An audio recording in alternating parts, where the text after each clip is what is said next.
Okay, y'all, tell me if you've seen this style of video. And these videos were very popular a year or two ago, but they're still around today. And these are the videos where you have creators trying overly sponsored brands or products. Think about the brands that you see like sponsor everybody's YouTube channels or videos. HelloFresh, Ana Luisa, Function of Beauty, like that custom hair care kind of thing. Maybe even FabFitFun. Who remembers when FabFitFun had a chokehold on the beauty community? It's aggressive, but you get the brands. Maybe Inkbox, or there's like some shaving stuff. Glamnetic, Bloom, Halara. Sometimes it felt like you couldn't go to a single corner of the internet without seeing one of these sponsored videos. So many a creator have taken into their hands to try these overly sponsored brands and products. And the first time I saw this video, or these kinds of videos, I went, how cool. This is a great idea. And I had questions too, like, why are these companies spending so much money on sponsorships? Why do you never see organic content on some of these brands? Are these gimmicky, overly priced products that do fuck all? Or I should say, they do nothing? Algorithm, don't demonetize me. Okay, you get the picture by now. And my opinion on these types of videos has changed since the first time, or like the first couple of times I've seen them. And we're going to talk about why my opinion has changed and why I don't view these videos as favorably anymore. And I think my take might be a hot one, or at the very least, like a controversial one. Like, you might see my opinion, but you might like fundamentally disagree with me, and that's totally fine. So when these videos are made by creators, they're pitched in one of two ways: for entertainment, or like for science. Like for fun, this is entertainment, haha, like it's a laugh, it's a good time. Or for science, let me try these products. Let me spend my hard-earned money so you don't have to. Let me sift through all of the crap so you don't have to do it yourself. Let's start with the for fun kind of videos. And regardless of whether you think the topic is fun as a creator, or you think that like the process of making the video or trying stuff in the video is fun, that doesn't negate the influence your video will have. If you have 1,000 subscribers, you have an influence. If you have 500,000 subscribers, you have an influence. The scope of influence is larger. So you buy this stuff. You buy the shampoo and it works great. Amazing. Wow. Ooh, so fun to use. Lovely scent. Fun picking the products. Great experience, right? It's a good time. Or maybe the meal kit was really tasty and like adds some variety to your everyday meals. Fine.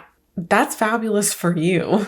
But your video still has influence, like even if you don't want to acknowledge it, which is like kind of my point here. And I think that many creators, I don't want to say all, because it's for sure not all. There's so many creators who think about their impact and influence. But I think there's a lot of creators who either don't want to think about the influence that they have, or like they don't want to think about it, they don't think about it, or they don't care. Or perhaps they think about their audience selfishly.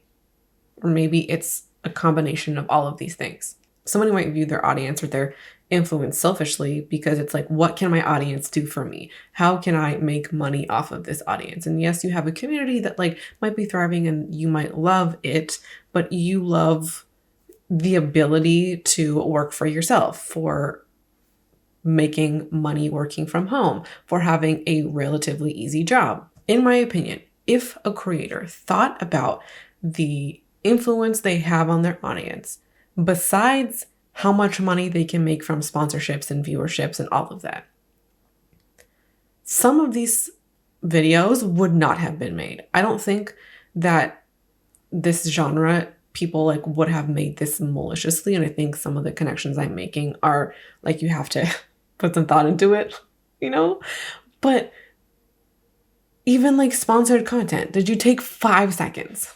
You Google BetterHelp, you'll find the FTC lawsuit. You take 5 minutes to Google Temu, This is not a revolutionary thought. I'm not the first one to think or say these things. And I'm bringing it up here because some of these brands are so problematic and gross that like we don't need to try their stuff and to give them an influence or an opinion either way. That's part of it. And we also don't need to fuel overconsumption. And we're going to talk about that in a second. This kind of felt like a moment to talk about this kind of thing. I guess building on that, when it comes to making content for fun, for entertainment value, it has become a crutch for creators to make whatever they want, to not think about the influence or impact of their video, and also to like dust off criticism when it comes your way. That's like if they receive it at all. Like when somebody says they're doing something for fun, you can't really say much about that. And anything you could really say often would be like a personal attack or could be received that way. The for science kind of thinking, I really believe that creators think that like they're doing something good in the world. Like they believe in their head and their heart, or maybe they've taken 3 or 4 minutes to think about it. It seems like a good idea to them. Like they're doing their audience a service or a favor. They're doing a good thing, right? Like I'm spending money so you don't have to. On the surface, seems like a good thing. I'll get scammed and try this thing that's questionable so you don't have to. I think the good intentions are there, but there's just like, there's so much more to that. And a lot of this investigative stuff, sorry, I'm putting my cup down, but we need more than good intentions. It's a little bit like thoughts and prayers, good intentions, but like. So when creators make these videos, they really focus on things like the price and the quality. These tend to be like the two overarching ways that a creator will evaluate this type of product. Like, does it work or not, right? Is it worth the money? What's the quality like? This only captures a small part of the picture. And sometimes it's the most important part, but sometimes it's not at all. Like, I've seen this kind of video recently, like people trying Temu. I have content on Temu coming, and I've been watching a ton of Temu videos, and there's a lot of unsponsored trying Temu.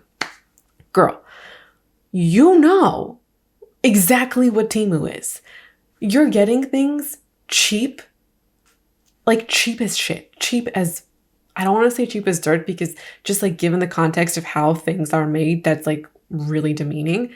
But things are so cheap because you have the cheapest ingredients or like the cheapest materials possible. You have people who are being underpaid, seems like the understatement of the century, but they're being underpaid, exploited, shitty working conditions. That's the whole reason why this stuff is so cheap. So we think about price, right? Wow, Temu is amazing for the price. The quality's okay. Then you like give your stamp of recommendation because it's so affordable. What about the literal 5 million other things about Temu that I was just talking about? I think that these videos have a lack of critical thinking because there's so much more we should be asking before we buy or promote anything. Example, do I need this product? Are there other things that I or you could use instead? What is the business model of this brand like? What are the brand ethics? The very baseline, do you need this product? Do you want this product? Like, do you need a Bloom supplement? Do I have money to buy this Bloom supplement? Like, when a creator signs up on a product, very rarely do you hear them say, hey, before you buy this stuff, maybe you should ask yourself the following questions. Or when they're buying stuff, they can also lead by example. Instead of just role modeling, buying random crap on the internet because you felt like it. And I think creators use their job as a way to justify bullshit purchases all the time. Nobody forced you to be a content creator. And also, nobody's forcing you to make this video. You absolutely do not need to make your Temu video. You're trying out all of these sponsored products videos you don't actually have to make it. That's absolutely a choice. You know, like, who cares if Il Makiage is the best foundation on the market in the world if you already have 15 bottles of foundation at home? Who cares if Ana Luisa makes great jewelry if you already have drawers full of jewelry? So much of this stuff, regardless of if it works or not, is not actually stuff that you'll need or even want. Like, creators will buy products to try them, and they're not actually thinking about, do I want this? Like, could I use this after if it works out? Because it's for the video. So much waste is created by creators in the name of the video. So many creators do not encourage their audience to think critically. I think that's one of the larger points of this video. They don't encourage their audience to think critically about what they're buying, how they're buying stuff, and why they're buying stuff. And the questions that are asked, if they are asked, are very superficial. This is exactly why I am generally not a fan of reviews. Any product, to some degree, like, is going to have a use value in a review. There's generally at least one person who is already looking for that thing, and you've provided a service. However, most reviews are coming from people who have a lot of stuff, talking to people who also have a lot of stuff or want to buy a lot of stuff. Creators can make all the disclaimers that they want about how you don't need to own as much as them. This is fairly standard, disclaimers in many spaces, that, owning this much stuff or consuming this much stuff isn't normal. But if that reviewer or that content creator is constantly bringing reviews, they are part of the problem that fuels hyperconsumption. I know creators who review like 48 out of 55 ColourPop launches a year. Sure, there will always be somebody interested in any given ColourPop release, but reviewing them makes the reviewer part of the process or part of the system that fuels hyperconsumption. Even if you give something a negative review, somebody could still enjoy or want to buy that thing because of your review. In addition, reviews are made fairly quickly from the point of purchase or the point of acquisition. Sometimes the same day, other times like within a few days, because the person wants to get the content out as quick as possible. And the closer you are to the point of purchase, the more excitement that you're going to have about a product. I mean, you know that experience. You buy something and you're so excited about it. You're like, oh my gosh, it's arrived, or it's like so fun, or you've been waiting for it. It's new, so it's just exciting on its own. Come back a month from that purchase. You are not hyped, ready to go. Oh my God. Like, you might enjoy it, but you don't feel that grand excitement as you did the day you got it or the couple days after you got it. And the further you go from the product, usually the less favorable the review is, because the excitement wanes. Reviewing stuff in the height of excitement is also like, it colors the review. This is never done intentionally, I don't think. And I think there's some ways that is unavoidable, because like, what are you going to wait months? But I do think that like even waiting a couple of days when you can just also helps to kind of quell that excitement. And I bring this up because it informs the language that somebody brings to the video, the recommendation that they give to the video, and the energy that they bring to the video. If somebody watching one of these review videos is seeing the creator say, oh my gosh, it's so great, it's fun, they're putting it on and they're loving it, that like rubs off on the viewers. That also, that excitement rubs off. A review from somebody who purchased a product themselves, they didn't get a cent in PR, they weren't sponsored, their own money. That kind of video holds more weight than the other comments. This is part of the reason why these videos can be so influential. You purchased this with your own money, you tried it out, you give any of these products a stamp of approval, it's gonna influence people or be more influential than somebody who did the ad read. You're a creator making this style of video and you give a product a mediocre or a good review. You've essentially put your stamp of approval on a product that probably wasn't in your audience's radar, or at least like the good majority of them. They weren't thinking about buying this thing. They weren't interested. It wasn't in their minds. And now you've just put it to the forefront of their minds. Maybe they don't buy it that day, but maybe they get a coupon. HelloFresh sends so many coupons, like in all kinds of. I receive at least one HelloFresh coupon a year, if not like 4 or 5, just from, I think I bought stuff from like companies and then they'll like send it in the mail, or even I think I shopped at the Bay and I got one. They're everywhere. And I've thought on several occasions, maybe I should give it a try. You then have this, you saw Shauna's video that tried HelloFresh, gave it a review, said, yeah, it was pretty good. You get your coupon and you're like, well, your skepticism is now, you're not skeptical anymore. I were to test HelloFresh, which I'm not, by the way, but if I were to say, let me try HelloFresh unsponsored review, and if all I focused on was like the menu options or the price of the product and how it tasted, I would be missing so much of HelloFresh. So let me give you some additional information that I would consider for a brand like HelloFresh. There's so much waste that happens with pre-packaged, pre-portioned ingredients. I've done the digging from employees who talk about all the waste that comes in the plastic and the packaging, the discarding of undesirable food products. That is wild, as they say. HelloFresh has also been caught union busting. Not great. Many employees have also spoken about the terrible working conditions. I don't really know exactly what adjective to use there, but terrible seems fitting. They're also a service that does a ton of greenwashing. I say that because HelloFresh is a brand that positions itself as something sustainable, most especially for the elimination of food waste, which is its own kind of irony, as they create a lot of food waste in their packaging of portioning of things. But we're going to get back on point. One thing I've learned recently is that HelloFresh heavily promotes meat options and has very few vegetarian and vegan options.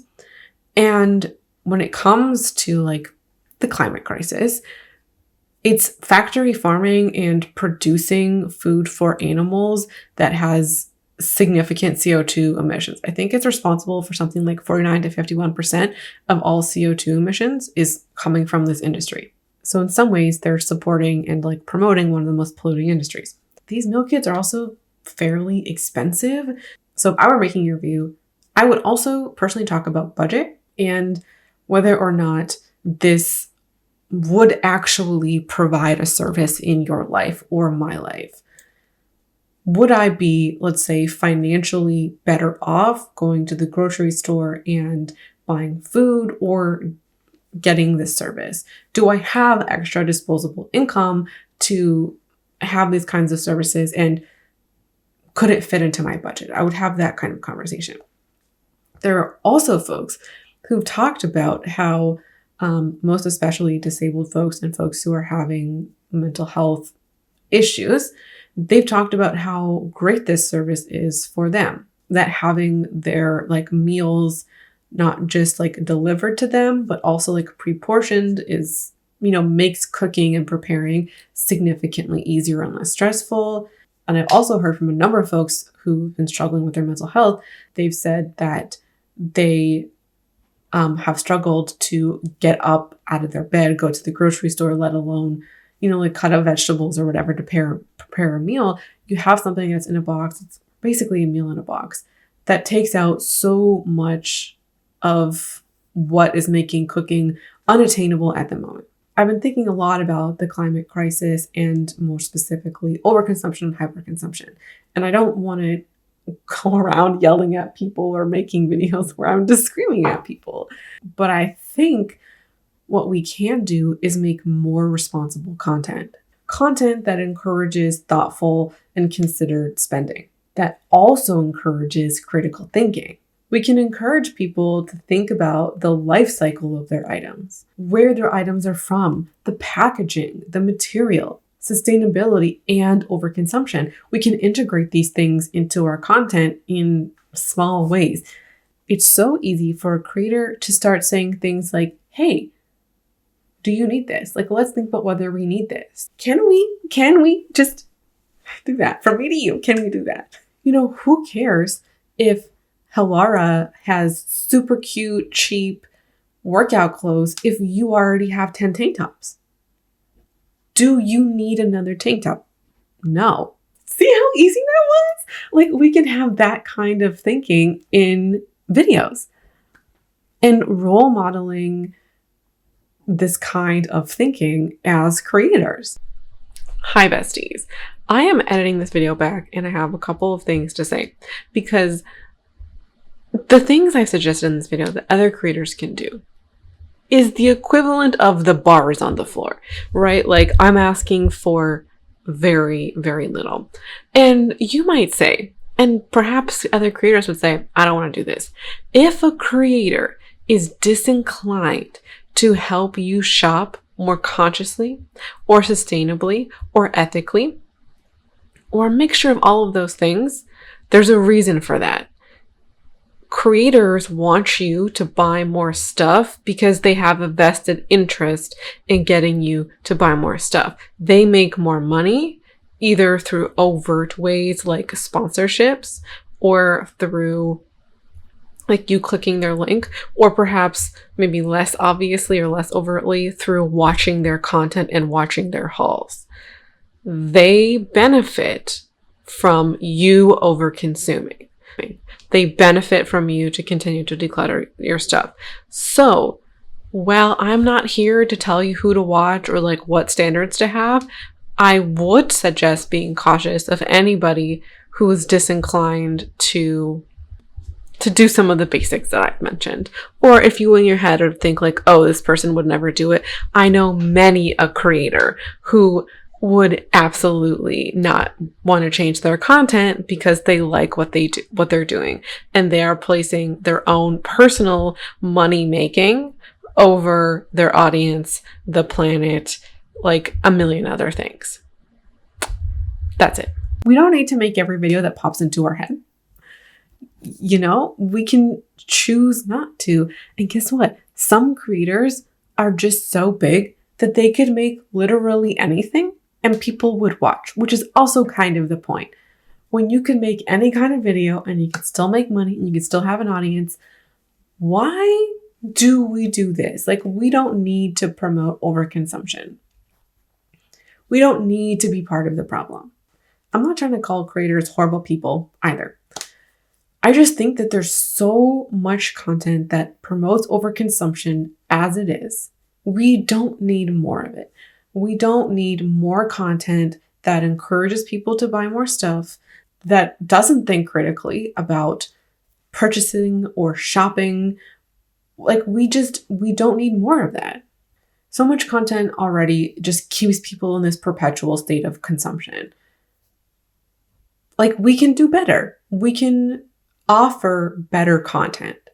I really think we're overdue for creators taking responsibility over the content that they create, thinking about how their content impacts consumer culture and perpetuates or promotes hyperconsumption. One of the things I've been thinking about personally is like this concept of shopping addiction. And there's a lot of struggle within like professional communities to land on a definition of shopping addiction. And one of the reasons why I think it's particularly hard is that we are in a moment of hyperconsumption where normal levels of consumption aren't really normal. Like, there's a stat that I've mentioned many times over the past 4 or 5 months, and that's the average American credit card holder has $7,000 of consumer debt on their credit card. The average American credit card holder has debt. This is average. This is normal. So if the average person is already consuming more than they can afford, like, do you see where I'm going with this? At the end of the day, are these videos the worst kinds of videos out there? No, they're not. This was partially my way in to talk about shitty brands and also creators buying from shitty brands and buying and contributing to consumer culture. So these videos are a problem because you have creators who aren't thinking very much about their purchases. They're buying stuff for the video and they're showcasing it's like hyperconsumption in action and contributing to it. These videos are just like one of the cogs in the machine that promotes hyperconsumption. And I don't think it's doing the service that these creators think that they are. And then you have all of the stuff that happens after as well. You, as a creator, are showcasing buying more than you need, buying more than you could ever really want, just like buying stuff just because. Then you have accumulated so much stuff that you haven't really thought about. You haven't thought about the life cycle of your product. What are you going to do when you don't want this product? Or any of the resources that were created to make the product that you used 1 or 2 times for that one video. You now have all of this stuff from this video, from that video, from the clothing try on that you did, whatever. Now you're going to declutter it and then showcase the decluttering of all the stuff that you have, showing how big your stuff collection is, normalizing the declutter, making people feel okay, over consuming stuff, and then decluttering and donating is the primary way stuff leaves their home instead of using it up. Like,